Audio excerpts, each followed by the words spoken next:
Kahit mayong adlaw sa tanan, shout out po sa ating mga suki laging nanonood sa ating vlog dyan ho sa iba't ibang parte, lalo na sa Pilipinas. Shout out po sa inyo. Ingat po tayo itong araw ngayon ng Martes. At alam ko na andyan lang ho kayo lagi na nakasuporta sa ating YouTube channel. So maraming salamat ulit dahil hindi kayo talaga lumubay o hindi ba bumitaw pala. Hindi. Hirap talaga pagka Bisaya kasi di natin alam kung anong Tagalog o ano. Pasensya na ho kayo kasi alam nyo na, isa tayong Bulanon, Bisayang dako. Kaya di naman nato pwedeng straight po ta Tagalog, di po nato pwedeng straight po tag Bisaya. Kaya tanaw na to dire nga at mga Tagalog, may nanonood sa atin ng mga Tagalog, may nanonood sa atin ng mga Bisaya. So ito ulit inyong vlogger kuno. Hindi naman ko vlogger nga Gumagawa lang tayo ng mga reaksyon dito. Gumagawa ng reaksyon na Bisakol, kundi Bisaya. Bisakol, hindi, mali. Bisakol, Bicol yun, di ba? Ano na lang, Bislog, no? Bisaya, Tagalog. Ganun lang, pangit, no? Bahala na kayo dyan. Basta, bago kayo tumuloy sa ating reaction ngayon, itong pag-uusapan natin ngayon, itong si Sandro Marcos na wala man itong ginagawa sa kanilang kahapon nga. Alam nyo naman, late pa rin tayo dito sa reaction natin. Pero nakatawag pansin to sa akin si Sandro Marcos na walang ginagawa sa kanyang pagka-majority leader dyan sa House of Representatives, na itong si Toby Chanco at itong si Micah Swansing ay mainit ang kanilang diskusyon. May kanilang mga diskusyon dyan sa budget hearing atong 2025. Ay ito si Sandro Marcos, baliwala. Pasok ko muna itong video ni Toby Chanco. Ulo na panood nyo na to. Ang hindi ako nag-react nito kay Toby Chanco, dito ko kay Sandro Marcos. Ito yung tinatarget ko ngayon na gawan ng reaction. O sige. Pero makikita ninyo, dito sa ipapasok kong video, si Sandro Marcos na walang ginawa, may sinasabi lang dito sa kay Micah Swansing. Micah ba yun? Mika. Basta si Swansing na babae na iniwanan yata ng espiritu rin to ni Kimbo. Pasok ko muna yung video, baka makaligtaan o kaya may mainis na naman. Pasok muna natin. The Honorable Toby Chanco from the Independent Bloc. Yes, Madam Chair. The highlight of the President's SONA was nung sinabi na mahiya naman kayo, initiative, errata for the boys SOP. So ang initiative at errata ay nanggagaling po yan sa Kongreso. Kaya nga medyo nahirapan si Sec Ralph na sagutin kung paano nabawasan yung iba dahil talagang Kongreso po may alam yan. At dalawang pagkakataon po yan, sa BICAM at sa small committee. So I would like to ask the Chair to furnish all of the members the signed report of the small committee for 2025. Wait, bakit gumagalaw yung oras ko? Hindi naman kasama yung sagot.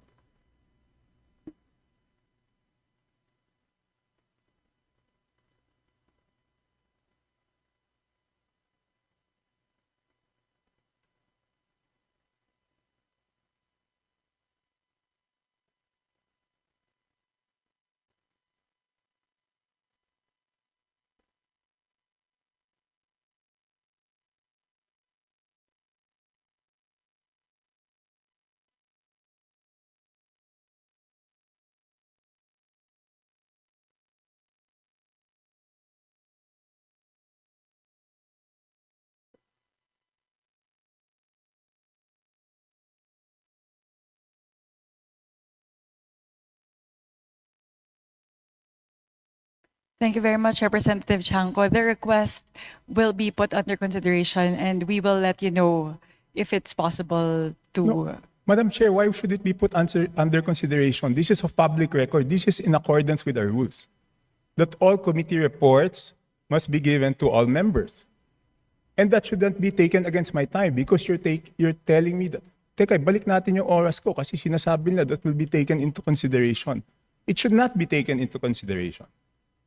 Madam Chair, allow me to read this, no? Declaration of Principles and Policies.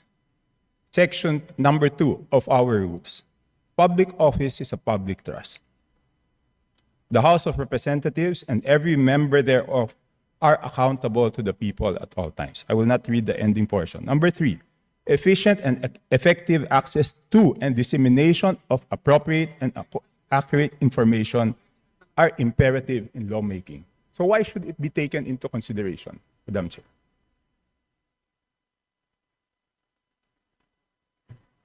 This representation was not the appropriations chair at the time. So the person who's covering the jurisdiction of that particular document, that is a document within the purview of the 19th Congress.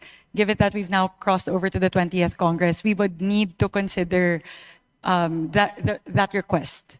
Madam Chair, that's not acceptable. This is public records. Pareho pa naman yung COMSEC natin. At yan dapat linalagay sa archives.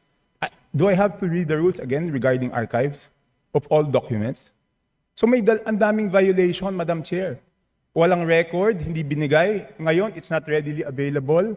Walang record sa archives. Ano to, sikreto?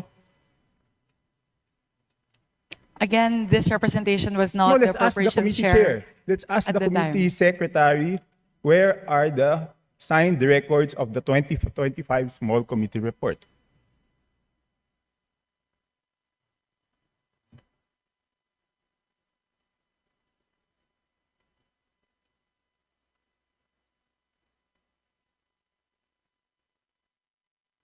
Madam Chair, simple lang to. Kung electronic copy, dapat lahat may electronic copy. So dapat i-email sa amin lahat within 5 minutes, di ba?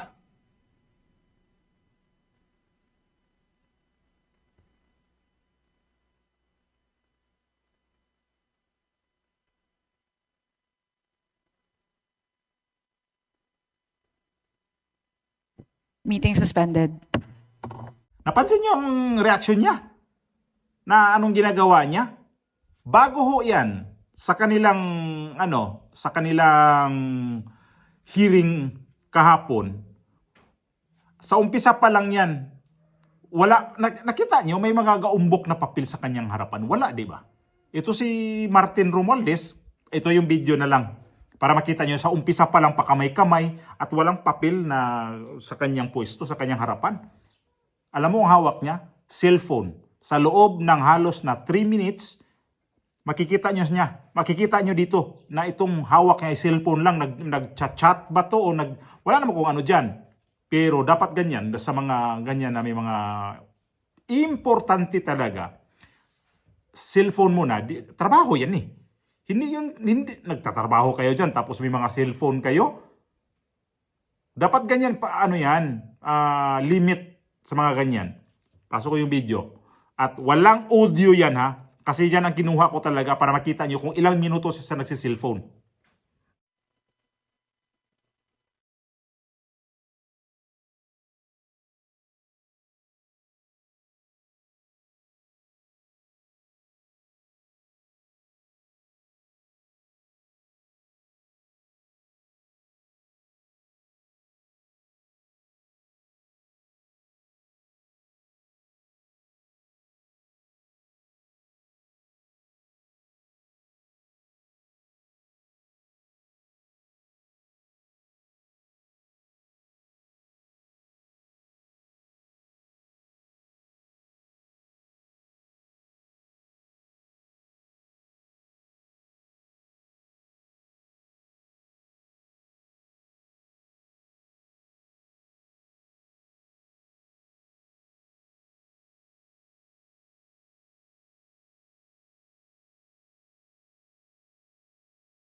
The briefing of the Development Budget Coordination Committee on the macroeconomic assumptions and fiscal targets used in the formulation of the fiscal year 2026.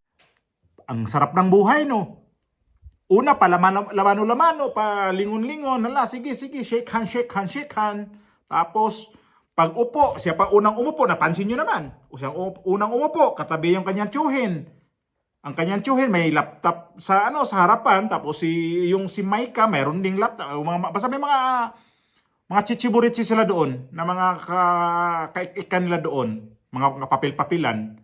Tapos si Marcos wala eh. Si Sandro Marcos. Anong silbi natin sa mga ganitong klaseng official na nilagay diyan? Porket ba anak ng presidente ito, ginawa niyo to siyang majority leader?